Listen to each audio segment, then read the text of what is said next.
How's it going, everyone? This is Frank Cavona, Mirth Films, and today we're talking about why the Panasonic GH5 is not only the most underrated camera of 2021, but how it also stands up to cameras being released this year.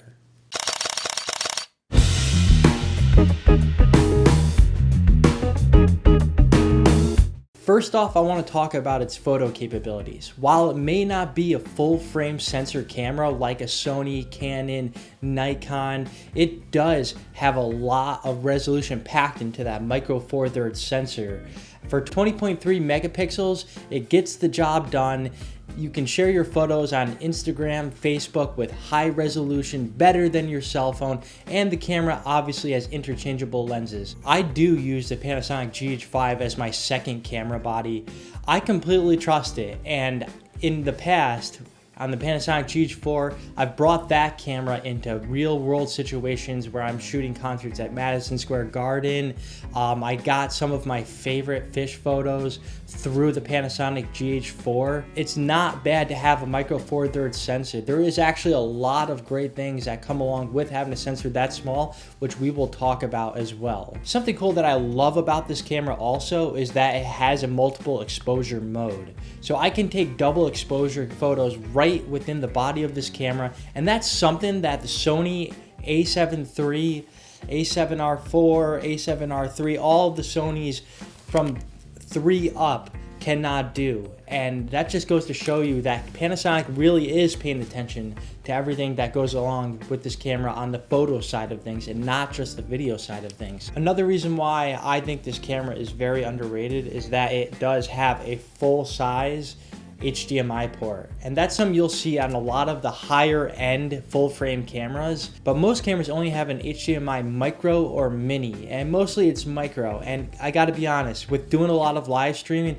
it is a pain in the butt having to use an adapter because they break all the time and they're just not durable and not practical at all. What really makes this camera underrated is its video capabilities, and just relating it to 2021. I mean, 2021 to me is the year with all the cameras natively having 4K, 60 frames per second, 10-bit video, and this camera's been doing that for years already. This has 10-bit, 4K, 60 frames per second in 422. There is probably like 15 different other options that you can set your video recording quality to. I mean, this camera is very flexible with its options. If you don't want to record in 4K, you can record in HD. You can record in HD 10-bit. Something that is fantastic about this camera and the GH4 is that it has unlimited recording. In a lot of full-frame sensor cameras, you only get up to 30 minutes, or sometimes you don't even get to 30 minutes because the sensor overheats. As long as you have the space to go as long as you want, this thing will literally record without overheating during the whole time. It's amazing, and it's something that if you are in live music production or are recording long-form content like meetings, events, this is the camera to get. This camera really is the most complex camera for video capabilities in its price range. At just $1,300 for the body itself, it competes with video specs with today's modern cameras like the Sony a7S III, Sony a7 III, and the only thing that it lacks is just that full frame sensor. Regarding ergonomics, this camera is built very well. This camera, it just feels good in your hands. I have a full grip. Unlike my Sony a7 III, I had to get a battery grip just because my pinky would hang off each time I would use the camera.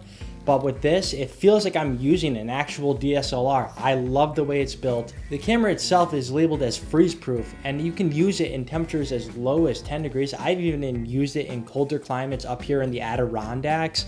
And another great thing about this camera is that it also has dual card slots. Dual card slots are super important to have, especially if you're working on professional shoots, because if one card goes and you don't have another one, you could be potentially out of a lot of money due to what the production is, and you know, your clients will be upset. But if you have that second card slot, you can record simultaneously on both cards, making sure you always have a backup of what you're doing. Next, it's time to talk about the lens selection on the Panasonic GH5. Not only does it take Panasonic lenses, but it also takes all micro four thirds sensor lenses as well. So if you have an Olympus lens that is micro four thirds, it will work perfectly on the Panasonic. And one of my favorite lenses to use with the Panasonic models is the 7 Artisans fisheye lens.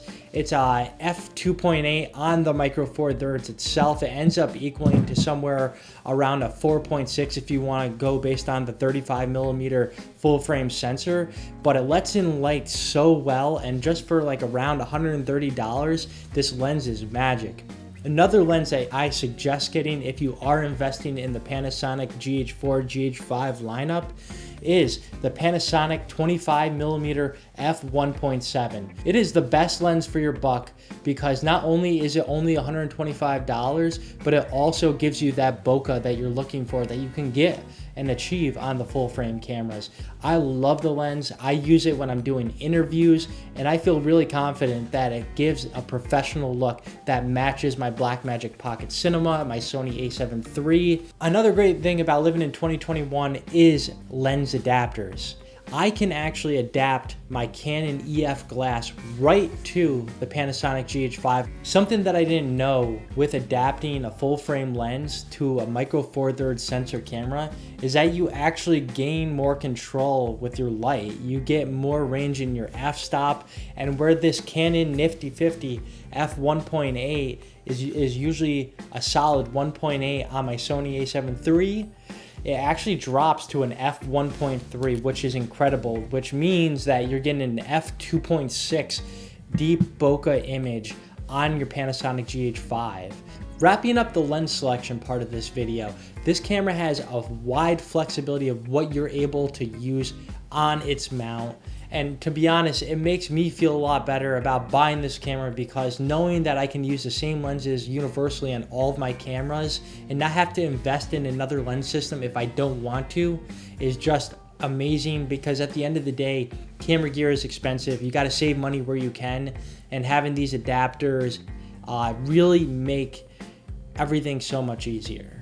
Lastly, the Panasonic GH5 stabilization is amazing. It has built-in image stabilization right in the camera, so you don't have to rely on the lens on having the stabilization. And there you have it. Those are just some of my reasons on why the Panasonic GH5 is the most underrated camera, even in 2021. Please don't hesitate. If you're looking for a second body and you want that 4K 60 frames per second, the Panasonic GH5 is one that I recommend. And even if it's not in your price range and you're willing to sacrifice some of the features that this camera has, the Panasonic GH4 is roughly around $700 to $800, which is an amazing camera, and I also use it all the time. So the GH4, GH5, really incredibly built cameras, and we hope that this video helps you decide if you actually do want to get this camera. Thank you again for tuning into this video. If you would like to see us review other products or even talk about different tips that could help you with creating your own videos or shooting photography, please let us know in the comments below, and please subscribe to our video so that we can help share this information with the rest of the world.